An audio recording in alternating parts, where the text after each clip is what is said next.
All right, appreciate y'all coming. I know some of you may be stepping out and heading back to the baseball game. I apologize for pulling you guys away from it. I think they're up 6-0 right now. So if y'all are on that, I can help you out with that score. But really, just I want to thank you again for being here. It's and taking your time to be here today to help us as we get spring ball kicked off. Appreciate you covering the Arkansas Razorbacks, and it's very important to us that you guys are involved. It's very important to us that we start this thing out tomorrow on a right note as we start spring football and starting our second quarter phase. And so I'm going to share a little bit of things with you today that'll kind of help you out and help us all out as we're moving forward. Always like to talk about Razorbacks of our past and our present and our future. And I've opened an invitation up to all our Razorbacks of past, coaches, players. We want them to be a part. We want them to connect back to this program. They're open to come to practice anytime they so see fit. We want them around. We want them a part of this. Our Razorbacks of the present and future, in college football, you're always coaching two teams. And one, you're always the team you're trying to create. They're always recruiting. And two, the team you have. And obviously I've been on the road a lot. I've literally spent more time, I believe, in the air than I have on the ground since I've been here, and because it's all been about recruiting. And now that we've been back off the road and having a chance to reconnect with our current players and to watch these guys and what they've been doing in our first quarter phase and trying to learn their name and them to learn me has been really good. It's been great progress. Focus on our spring. My main focus is really, there's a few things here I want to talk about. It was really focus on just one day at a time. It's kind of the way that we operate. The way I operate around here is being the absolute best we can be just one day at a time. We always talk about, and people kind of get a chuckle when we talk about Hammer Down. And Hammer Down is our culture. And that's what we're about. And each letter of Hammer Down represents some form of our culture that we stand for. And the first one being the H is the hogs first, hogs last. We're always talking about accountability. It starts with us and ends with us. So that's kind of what our focus has been through quarter one is on that hogs first, hogs last. The accountability of these young men and what we're requiring them to do. And doing it one day at a time. The Hammer Down is our culture. It's a lifestyle. It's not just an event. It's just not some fancy slogan for a shirt. It's the backbone of our program and how we do everything. And and sharing with our players, as we had a team meeting this morning, nothing's promised in this spring. And nothing's going to be given to you. It's all going to be earned. And a big focus point for us is we got to focus on these young men, becoming a champion before you win a championship. And how you do that is being the absolute best version of yourself every day. And we've strained a lot of our players over the last 6 to 7 weeks in this quarter one, and it's been good. It's been great to watch them. There's been zero resistance in our players, zero. They have welcomed this change with open arms. They've been apprehensive in some areas in our change, and just kind of skeptical because we've pushed them. And we talk to them all the time. If it doesn't challenge you, it's not going to change you. And we're going to challenge you every day. And so they've done a great job of that. There's 3 main things that I want to get out of spring when we come out of here and we meet again and at our closing after spring's over with and say, Coach, did you get these 3 things accomplished? Number one is we want to create some depth. We have to create depth and find out who can play. One, we want to identify our best, or 2, we want to identify our best 11. Who are our best 11 on both sides of the ball and in special teams in each one of our battalions and our special teams units that we can depend on? So finding out identifying our best 11. And then 3, how we compete one play at a time with a one-play warrior mentality. And that's really it. I'm not asking a guy to go out there and play 80 snaps. I'm asking a guy to go out there and play one play 80 times or one play 40 times. And if a guy's a 35-play-a-game guy, then that's all he's going to get. We need him one play 35 times. And that needs to be the mentality for him. So that's learning how we do things in those 3 categories, creating depth, identify our best 11, and understand what it means to be a one-play warrior. Offensively, now we break that down into our three categories, our three units, our offense, our defense, and our special team. Offensively, two things I want to get out of it. One, I want to learn how to play razor fast. That's going to be a challenge to them. About period 3 tomorrow, it'll look like some of them have been hit in the face with a boat paddle because they would think it's period 23. And so there are 0 wasted seconds when that first horn blows tomorrow. So learn how we practice. Learn how to play fast. Learn how to be where you're supposed to be, when you're supposed to be there, doing what you're supposed to do the best of your ability. And 2, we want to understand just the basic concepts of our system, of our offense. You know, you may say, well, Coach, how much offense are you going to get in between now and the end of spring? And I don't know that. I can't answer that today. I can tell you this, I'm going to put in and get in what they can retain and do well. If that's 20%, then that's 20% of our offense. If it's 50%, it's 50%. We may not be at 80% of our offense or 100% of installing our entire offense. It may take us 2 years to get to that point, a year and a half to get to that point. I don't know that. It makes no difference what I know or what the coaches know. It makes all the difference in what our players know and what they can execute. And that's really big. Defensively, 2 things I want to talk about there is I want them to learn how to play aggressive and be an attacking style defense with great technique, because that's who we're going to be. We're going to be an aggressive, attacking style defense, and there's a technique to doing it. The second thing I want defensively is I want to become a great tackling team. I want when people play us, when they finish playing us, right, wrong, and different, whatever that outcome of that scoreboard is, I want people to say, man, that team tackles extremely well.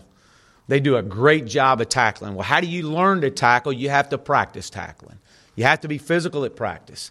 And so you're going to see some of that. I'm going to open up I believe it's the 10th, is a scrimmage.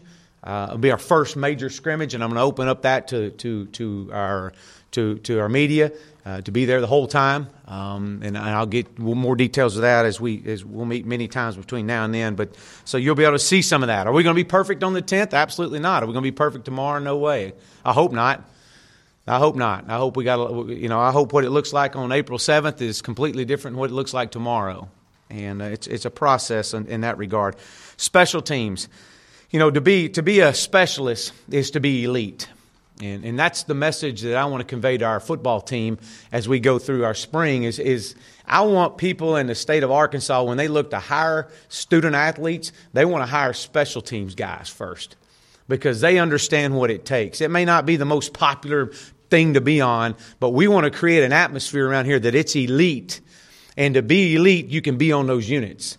And so creating that mindset in special teams as we start that, and that'll start tomorrow, day 1. Actually, we've been starting on it with our special teams meetings. It's happened over the last week and a half. And then obviously when we play in this league, we all understand that special teams are going to determine the outcome of more than just one game. And so we want to be on the good end of that, so to speak. And how we do that is being the best we can be one day at a time in our special teams units and creating an atmosphere that's prideful. And all that is a mindset. And then just my daily message to our football team and what it has been and moving forward from spring is this. Just learn what it means to finish.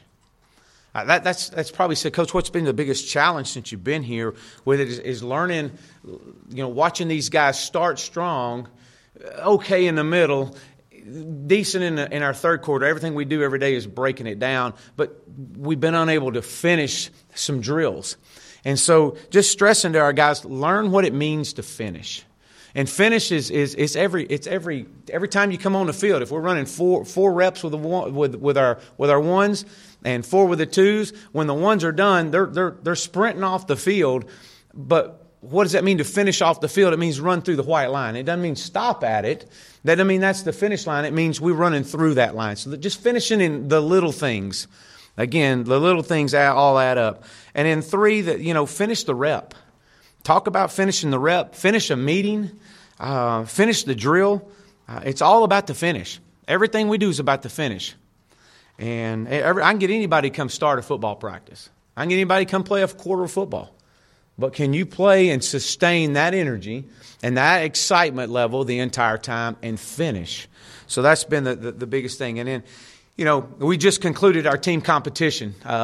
We've been doing a series once a week with our team competition, dividing them all up into to their different teams. And man, watching these guys finish that yesterday. Yesterday was our best day. And watching these guys finish, I want to build on that momentum that we've just closed off quarter number 1 as we opened up quarter 2 today. So we started our second quarter of our program today, and second quarter will take us all the way through spring ball. And so that's kind of the message that what we've been doing, what we've been focusing on, and then moving forward into spring. And with that, I'll open up for questions. Wanting to have the best 11 by the end of spring, and I'm assuming that includes quarterback. Is that the goal, along with possibly having a full depth chart to carry over to the summer to maybe help identify some of the leadership? Yeah, I hope so. I believe, and I believe we will. From what that I've seen to this point, we're going to bring in, I think, 14 more guys are going to be coming in June. But for the most part, this is the football team that we're going to play with next year, right here. And this is the group that we have to develop, and we have to create a depth chart. And I'd like to. Now, does it mean it's not going to be? Is it going to be perfect? No, but I think that we'll have a better understanding. I think we'll have a good understanding after the first scrimmage of kind of what direction we're going. Nothing will be set in stone. We come out of spring break, and then we'll have a few more scrimmages. And then after spring, I hope I'm able to come back into you and say that here's projecting a 2-deep depth chart. Here's where we are. How long have the guys had playbooks, and what reasonable expectation do you have for the execution, the cleanness of the execution? I think, and you guys will see some of this tomorrow. I think you'll come out tomorrow and you'll see you'll see the same thing I saw when I got here. You'll see a hunger level. These guys are hungry now. Let me tell you, they're working their tail off, and they're extremely hungry. I know that they've, the disappointment from last season and all that is just been in that rearview mirror, so to speak, to remind them. But they're hungry. They hear it. And so they've had install books. We don't have playbooks. We have install books. So they've had install books for going on about 2 weeks now, and they've started their meetings with their coaches, and that's been going for about a week and a half. And it's been really good. And really the impressive thing is, if you've seen a lot of guys, a whole lot of our team has came up here and did a lot of work on their own. I know that we're several groups having voluntary meetings that they were coming up and not having a coach led. I mean, you can pretty much put the video on and have your install book in front of you and talk it through right there with your unit. So yes, that's.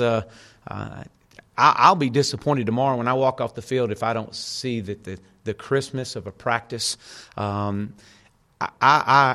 I hope to see, and we'll have a bunch of high school coaches here tomorrow. I hope that when we walk off that practice field, that these guys would look around and go, Coach, I would think that these guys have been with you guys for quite some time. I'll be disappointed if it's not, because we've talked about it as a staff. They understand my expectations of practice. We don't have expectations because you get what you inspect, not what you expect. And so we went through our expectations of practice. I don't know if that's a word. If it's not, it's now one. But this is what we inspect, and because I'm going to watch it over and over and over. And so I'm excited, and these guys are too. It's a plan to stagger QB reps going in. I'm sure you have some kind of yeah. Call. What is the plan? Yeah, we'll go 4-4-2 is usually the kind of way a 5-minute segment runs for us. We'll go 21 to 22 5-minute segments. Some segments are 7 minutes, some may be 6. Depends on what it is. We got a tackle circuit, it's 7 minutes. If it's a special teams, it may be 7 or 6. But for the most part, most of the practices are scripted in 5-minute segments. We want to run 10 plays in 5 minutes, and that's 4-4-2. And yeah, we'll start off. Cole will start off getting our first reps. We call it a rack, first rack. And from there, I mean, Dalton will get in, and I mean, we'll rotate those guys through, and then what I want to do is, what is a quarterback going to be like when all of a sudden he's no longer getting the first rack or the second rack, but he's getting the third rack? Well, hey, I'm sorry, brother, you're getting 2 racks here. You're getting 2 plays. Now, how are you going to deal with it? Because I can promise you, there's going to be a time on a Saturday that things aren't going well. How do you deal with that too? So, changing that up. Who gets the first rack? Is there a definite starter? Absolutely not. So one practice, we may have this guy getting the first rack in this 5-minute segment. The next 5-minute segment, we may have somebody else getting the first rack. It's all going to flow, because what we want at the end is we want to see these guys, especially early on, that we know that these quarterbacks get. All right, he's had 85 snaps in the last 2 practices. He's had 75. He's had right around 68 snaps. Now we have a great gauge point. And then as spring goes, we'll start narrowing that down then and go, okay, hey, look, we're honing in on this probably is going to be our starter, and then we'll start settling him in with that first group. But right now, early on, it's really too much to tell on that. Other than, Coach, when you Yes, sir. look back at where you started with guys, and you said you wanted to focus on conditioning, do you think, I know some guys are loose, some guys light, do you think you're a lighter team or a faster team? Yeah. You know what? And that's a great question. I was talking to someone today that comes in and sees our players not on an everyday basis, but they deal with them on a weekly basis, and talking about the overall flexibility of our kids has dramatically improved. They are leaned up. We've got guys that have lost 14 pounds, 15 pounds. For the most part, if you'd have looked at our weight, initial weigh-in of day 1 of quarter 1 to where we are today, there's a lot of guys that have cut some weight, and significant weight, 6 pounds, 5 pounds. And not only have they done that, but they've improved their eating habits. So they're turning, some that haven't lost weight, maybe they gain weight, they've gained good weight. And so that's been a huge emphasis for us, is our nutrition. So we'll find out tomorrow. Are we in better shape? I think you could ask those guys, and when y'all get a chance, and the ones you meet with, and ask them, are they in good shape? The ones that I've talked to, which I've talked to just about every one of them, they feel like they're in some of the best shape they've ever been in. What are quarters 3 and 4 in the Yeah. That's quarter 2, spring ball. Quarter 3 will take us from the end of spring into our final exams. And then they'll get a short break for final exams after finals, and that's still quarter 3. And that quarter 3 will take us all the way up until summer 2. When summer 2 starts, you're right around less than a month away from it starting, and it's fourth quarter time at that point. It's the final push. And so we structure the different ways that we train our players in each of those quarters, different emphasis. So there'll be a different motto. Right now, our motto in quarter 2 is one play warrior. We're going to teach these guys how to be a one play warrior, and then we'll move into quarter 3 and quarter 4, and we'll talk about that later. Other than Barkley, is there any position switches that you can update us on? Yeah. Not really, not too many. Just from, when you talk about shifting from a 3-down to a 4-down front defensively, some of these guys that may be a jack backer or a backer that's been in a stand-up, he may be more of a rush in now. I don't foresee that too much as a position change as it is more of a defensive scheme change. But right now, today, no. Now, there may be, as we continue to go, we moved some guys. May try a few things just from some depth chart issues, but nothing right now that would be permanent. Who would be your first center? Our first center, looking at our center here as we start is just today, and the way we're doing this right now is doing it more by seniority than we are anything, because it's really hard to gauge outside of watching film. But Dylan Hayes will get a lot of reps there at the number 1 spot at center, and Ty Clary will be another one that will get some in there as well. But again, it's unfair to say, well, here's your 2 deep, because these guys we don't know. That was kind of a void position. Yeah. Yeah. And that's been something I know these guys have been really working on is that center at the shotgun position, shotgun snaps anyways. Yes, sir. There's some guys who will be limited, like Jerry Quinn, coming back from the Achilles. Anybody who might not be able to go full. Yeah, we'll have a few. There'll be a few that will limit. You'll see the way we structure things out there. There'll be guys that are in yellow jerseys. If you're in yellow jerseys, that's a no practice. They'll be in what we consider the pit. The pit will be working with Coach True.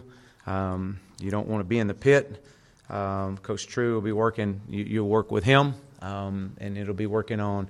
If you got an ankle injury, then you'll be doing some upper body stuff with him. in training. But they'll be in yellow jerseys. They'll have helmets on, everything just like everybody else. If you're in a green jersey, green means you can practice, but it's a no contact at all. No contact if you're defense or offense. You can't touch a green jersey. Now he can go through. We want to try to get those guys that have been injured, get them on the field, and limit them from getting hurt again. So and still be able to get those reps. So you'll see that. So that's the way we'll do our jersey system. Austin Capps will be a guy that right now will be limited. Actually, he'll be out for just a little bit. He's just got some issues that we're going with. He's had a surgery, but he'll be fine. Be back. Briston Guidry will be limited. He'll be limited early. Hope to get him back as we continue through spring, later on into spring. But most everybody else will be either green or full go. I was going to ask about the injuries, but I will ask, was this kind of the blueprint you had at SMU when you came in terms of installation and how quickly you wanted to get things in? Yeah, it was the same way when we were at Clemson, we were at Tulsa, we were at SMU. I mean, it's identical. I mean, you want to install it at a pace that's, because you have to learn it by concept, especially from an offensive standpoint. You got to learn it by concepts, and so we really like to run a 3-day install. So heavy day 1, heavy day 2, heavy day 3. Reevaluate where we are, maybe go back and install day 1 again, day 2, day 3. And then at that point you stop and this is all we're getting in. Let's see where we're at, and just go at their pace. I mean, again, and they'll pick it up once they get the terminology, which they've pretty much got. But the biggest challenge is, especially from an offensive standpoint, is what do you listen for? You can listen and look for a lot of things, or what just the things that pertain to you, and that's where they start deciphering and learn how to play fast. Are there any of the guys who maybe played more of a wide open tempo spread offense in high school who are going back to that? Who can play as much of that you think might make it easier for them to? Yeah, I don't know about that. I think that they'll have a better understanding of what maybe the way we practice and just the demands that it requires on you. But is it going to make it easier for them to grasp? I don't think so. No, I don't think so. So what's the status with Chase Hayden and Jared Cornez? Yeah, they're back, and Jared at wide receiver, and so I think that's right. Where we've got and Chase, they're all full go, ready to go. Chloe missed the season. Mm-hmm. Is he? He's back. He's Mm-hmm. Mm-hmm. He's back, and like I said, we may start him out in green, and transition him in to being on the field full time in live contact work. Coach Craddock said something about when you got to SMU, there weren't any really tight ends per se. How do you envision that position at Arkansas?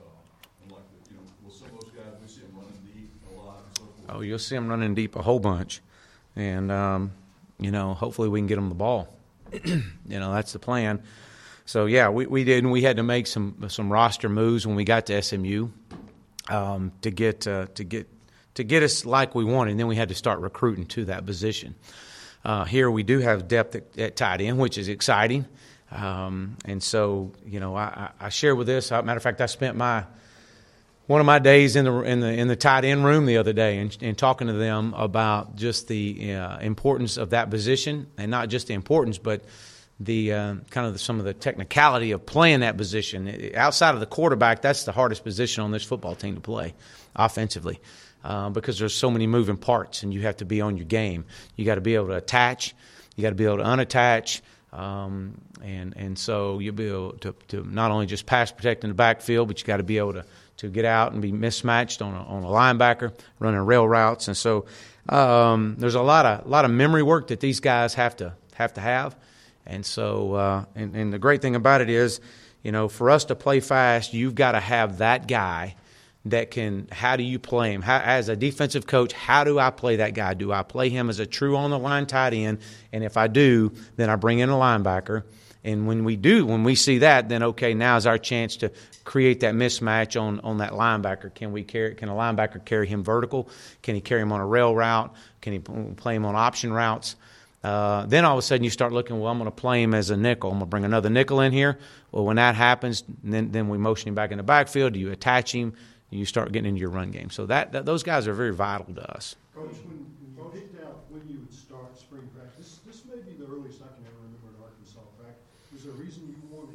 Mhm. start, and does it enable you some recruiting time at the end? It does, and that's really kind of what it hit on mainly, because I want to be able to, when we come out of spring, we'll have spring practice, our spring game on the 7th. We'll have 2 practices after that to show them how we want to work our summer skills and drills.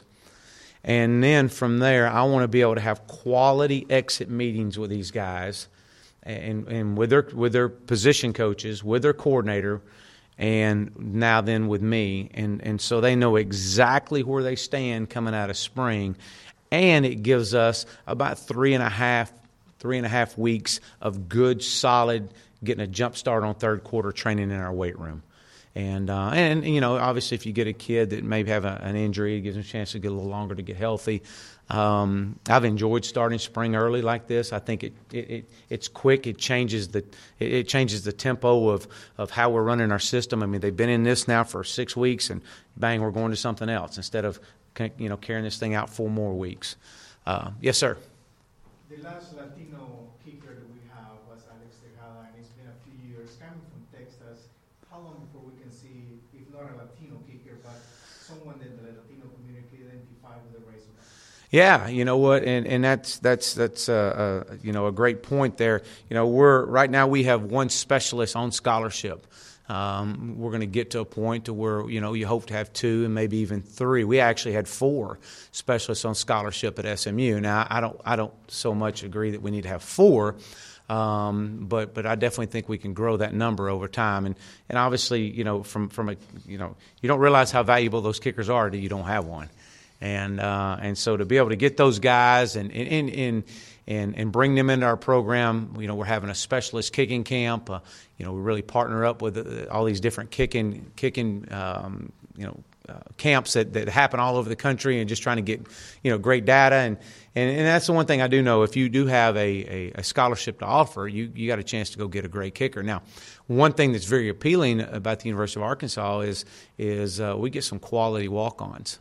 And we're actually having a walk-on tryout tomorrow. And so I haven't quite seen the roster of who we got coming out, but you know, I do know there's several kickers that are on that. So we definitely want to be wide open to invite anybody out for that. So A couple more. But getting them on the field for practice, how important is that in terms of just relationship building? I know the on-the-field stuff is important, but as far as getting to know these kids and then really getting to know you. Yeah, I think it's just being around them every day. I mean, that's probably more the excitement that I have right now is being able to be around them, and now being back off the road from recruiting, and you know, we've been in there with them in their 6 a.m. runs, and just getting to know them, and I've challenged our staff just to get to know something besides football. I mean, don't just ask them questions about football. Get something, you know about these guys, know about their home life, know about their families. What are they studying? What do they want to do? And so what I've challenged our guys as we go through flex, you'll see our offensive staff congregate over to the defensive side and watching the defense and talking, learn 3 defensive guys, learn their first and last name and a little bit about 3 of them every day. If you do that, man, you've pretty much learned the majority of our team over the next several weeks. And I'm challenging myself with that. I mean, I've got a deal in my office that I've got every player's picture and where he's from and his name, and that's important to me, to be able to walk into a room and identify, put a name with a face and something about his family. And so, you know, that's it's all about relationships. Everything we talk about around here is relationships, and for them to get to know me and me get to know them. But it also takes time. I do know that as well. Coach, Yes, sir. On the schedule, you have 14 practices, but you can have 15, right? Is there one you're waiting to decide on? It'll be after, and really we put that on there because of, you know, that really went out to all our high school coaches. And so that last practice there will be a modified light practice. And so we kind of left it open to our high school coaches. If you want to come, you're going to see about a 45-minute practice there. But that's kind of to fine-tune the details of summer work. That's why that's on there. Well, I mean, I just counted 14 days of practice. I didn't know if there's 15 you just wait to schedule or something. That's you're talking about which one you counted on our. So you have the red, white game, and then you have another one listed. Then that the next one, the one you counted, that graphic that you counted, you're talking about the one that had the red blocks in it? Yeah, the one that's not counted on there is that Wednesday.